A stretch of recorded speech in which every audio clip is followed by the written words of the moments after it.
stayed watching Smart 24 TV. For now, we're going to review what is happening across the country, but bringing you from the perspective of what newspapers have got to say. With me is a New Vision, and Joram Paul Sonko is going to be bringing us what is happening from the Daily Monitor.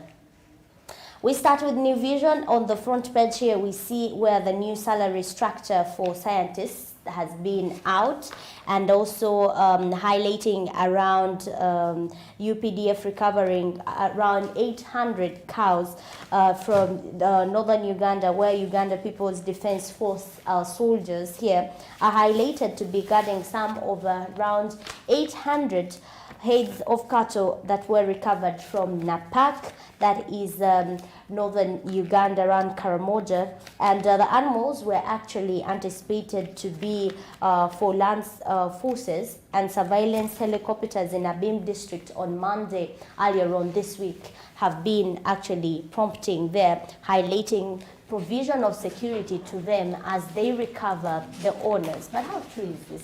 So UPDF guarding around 800 heads of cattle. They're just guarding them because they have rescued them. Do you think the owners are going to actually come claiming for this? What evidence do you have that this cow belongs to me? Well, and I think, remember, it was actually taking us back to when they were actually calling for permits, movement permits. There was a time when the UPDF first revealed that pastoralists are supposed to use permits to have cattle permits. Why? One, these permits would identify the number of the herd you have. So if you reach a border post of moving to a different district or a different, let's say, constituency, and then they look through the permit, and your permit is showing 100 herd of cattle, and then they count when you have 150. You will have to explain where the 50 are. When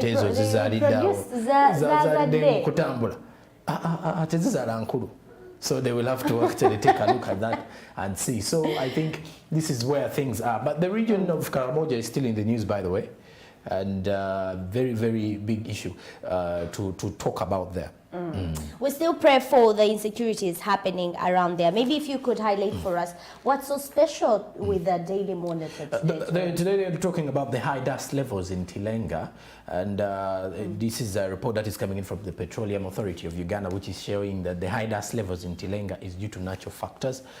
So this is more of looking insightfully of what is happening from the oil and gas sector in Uganda. The Petroleum Authority of Uganda has said that the current high levels of dust in the Tilenga oil project area are a result of strong winds that have been worsened by a prolonged dry spell within Bulisa district and the surrounding areas.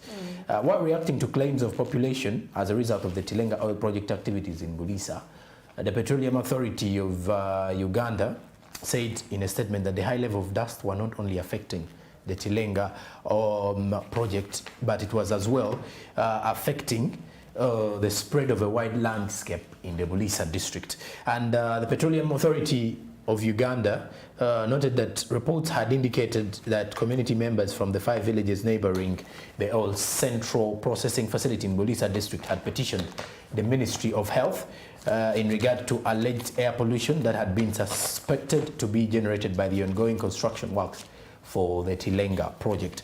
However, the Petroleum Authority of Uganda said that while it emphasizes with the impacted communities, it was not true that there was a pollution resulting from construction works within the site area. So the Petroleum Authority of Uganda also said that whereas there are ongoing construction works in the country, these are natural factors that have caused this particular one. So I think people should as well be getting up close and personal with what is coming in from the oil project in Uganda. Indeed, when you look at the environmental factor with those with the oil activities that are happening, it should be something that has to be handled very critically, because at the end of the day, we are dealing with explorations, we are dealing with digging underground, we are excavating, we are making sure we clear different grounds to make sure we allow infrastructure development. And this is not going to leave the environment the same. So which is why you see there is dust concern with the Tiling contributing around 40,000 barrels of oil per day. And when you look at what is happening there and with the projects ongoing, because I do believe CNOOC is taking lead around that Tilenga project. But what are they doing to make sure we do not complain anymore? This is beginning with dust. What is going to happen after the end of the day? It's another factor. Do you remember those answers in class where when you're answering, there are those key answers that we had, that once they ask you what is the importance of this, you know, employment is one of them, or they are, what causes, let's say, unemployment. You say, one, natural calamities. This is okay. Others. I do understand the natural calamity, but there are things that are caused by human nature, and we tend to deal with them as if they are natural.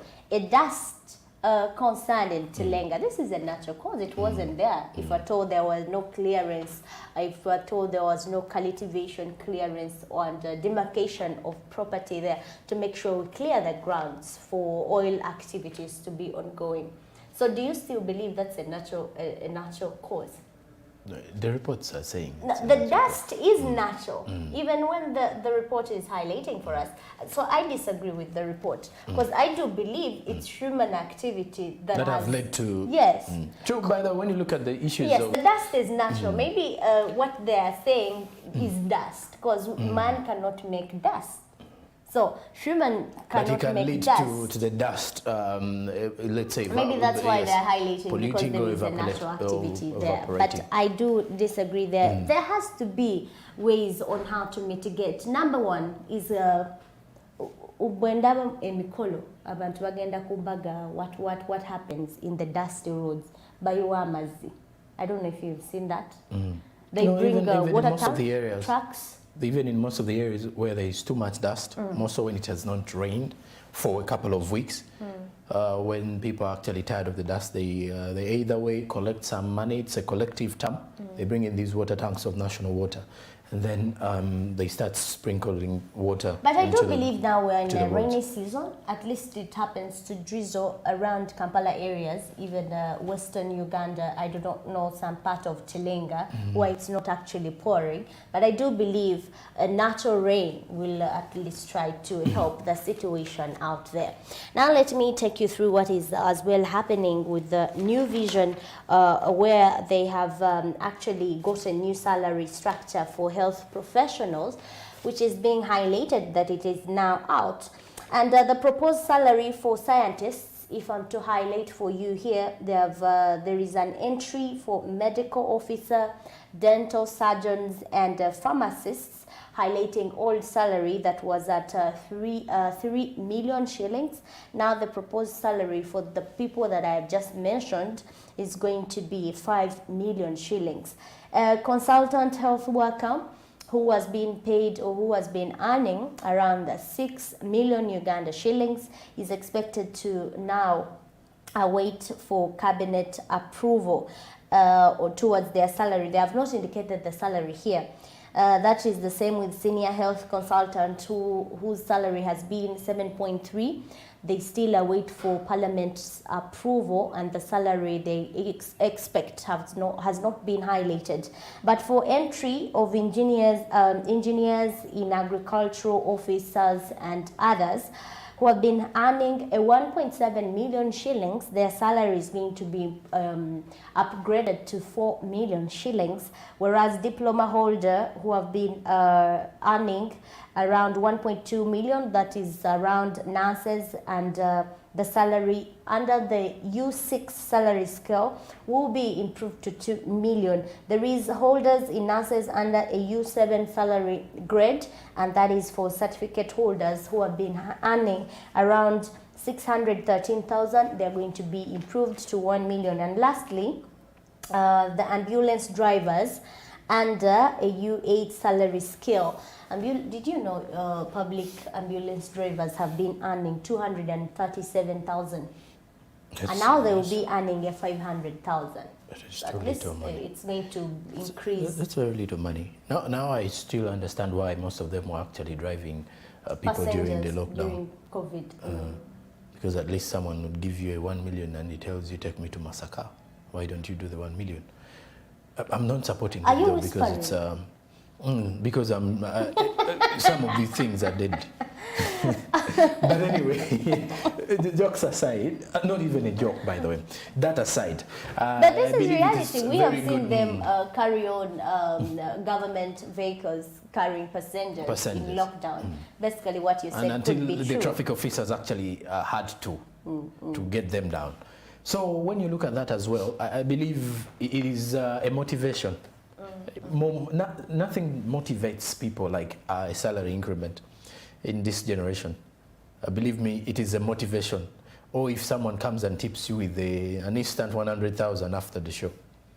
I'm trying to trigger someone. You're anyway. calling for some But, people to trigger to come and tip you around. But when you look at that, it motivates a lot of people. And speaking of the public drivers of the ambulances, public ambulance drivers having an increment in salary, I think it will be a motivation for them and also a motivation for the people in the health sector. Because And when this you look at the actually stakeholders comes, of the health sector, Joram, they're part of them. after the funding that was broken down of around 400 billion that was earmarked for the next financial year budget, and that was estimated around 3.5 billion, which will be covering salaries for all medical interns. Remember, medical interns have been going on strikes. They were not being taken care of, and now there is an allocation proposed of around 35.5 billion Uganda shillings to make sure they allocate it to medical interns. Perhaps this could help them relax and cool down. But the balance around, according to the plan, at least all medical interns, including nurses, will be earning half of what is earned by their seniors. Oh, okay. The interns. I think that is also another good one. As a if senior, an would you intern is, feel comfortable? For an intern to earn half your Salary. pay? Well, it is at the end of the day, it is me who's doing what I'm doing, and the other person is also entitled to do theirs. So if at all someone comes and I'm does telling what you, they're some supposed to people do, will not feel comfortable with because that. someone is earning halfway theirs for the experience they've had in that field. At least quarter of what, a third of what they're earning, not half. Half By the way, there's something I've got to realize in life is that this world is really funny.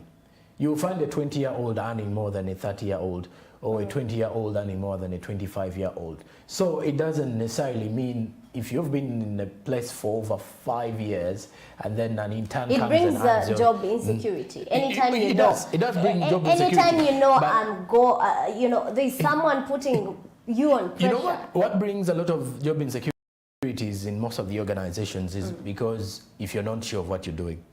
But if you know what you're doing is worth being in that organization or staying in that organization, you can even decide your fate in the organization. You may wake up and feel like, no, my worth is no longer here.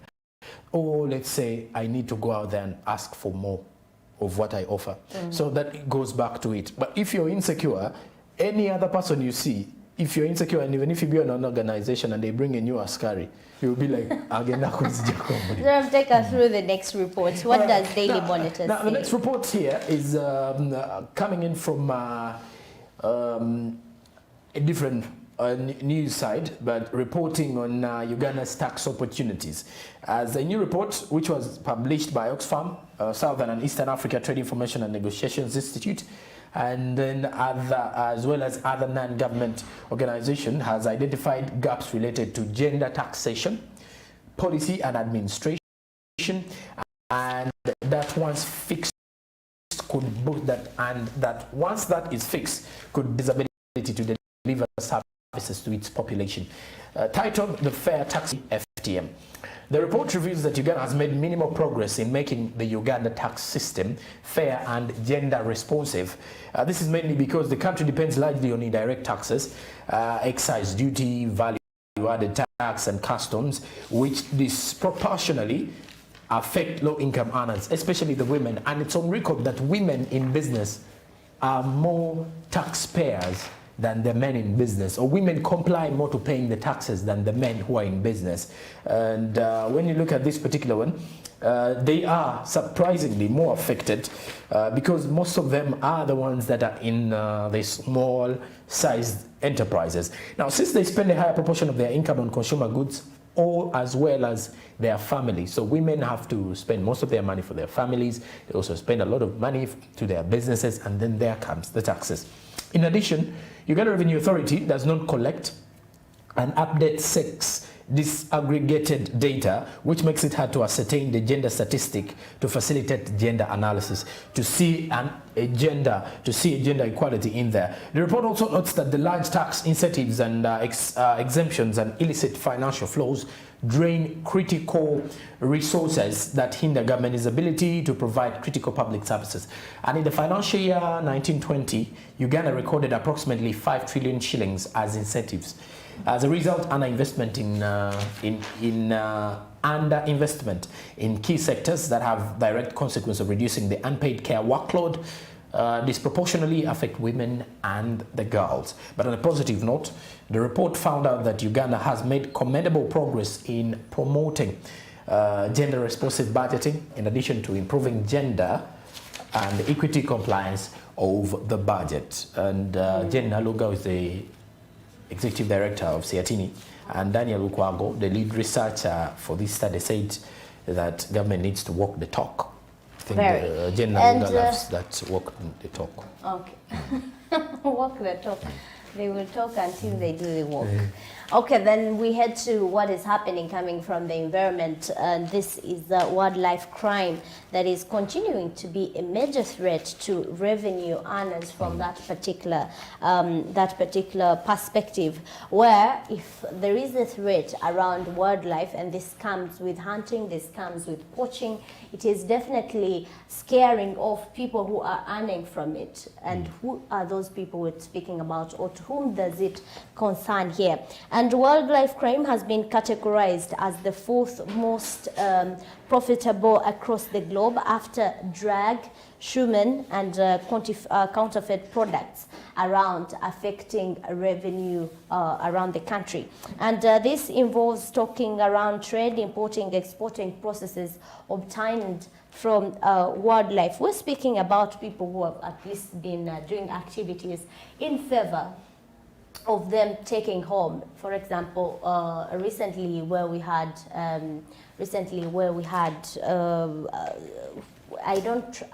sorry, the name has gotten off my head, but the police had halted down investors who were poaching and then had got a masanga game. How do you call a masanga game, Bobo? The tusks, eh? Is it the tusk? Ivory. The ivory. And then they were taking it back, and you know that is holding a lot of money though. But again, it is coming or bringing a cost to what you call around the animals living in that particular area. So wildlife as well continues to be something that alarms people in regards to those who are benefiting from it. And then we have not forgotten all effects that comes along, because we have got fire outbreaks, we have got destroying of property by these wild animals at some point. Around areas in Kasese, elephants were being highlighted, even in Toroko districts, where elephants were coming to attack the neighborhood as well as destroying property. And when an elephant, in our language we say, where elephants fight from, they say that once two elephants are fighting, it's the grass that suffers. I think so, something of that kind. So you realize, how about like 3 or 5 elephants are passing through your acre of maize that you've planted? That means it's going to cause a distraction again. The pinch, you're going to feel the pinch, because if there is not going to be any refunds from government or any compensation, so you realize this is not coming with any good cause at all. But nonetheless, we still adhere to wildlife rules in regards to protecting them, but also not forgetting that as we protect them, let people's lives and those of the neighborhood be protected as well. And as I conclude on a new vision, you will also be finding the new curriculum that is is being highlighted to be going to be effective. There is also the minister filing divorce there, but that's literally off. Sonko, I'm going to go into a break. When we do return, we're going to speak about crypto and why you need to actually trade crypto this time. Do stick with us. Do not touch your remote. We return after the break.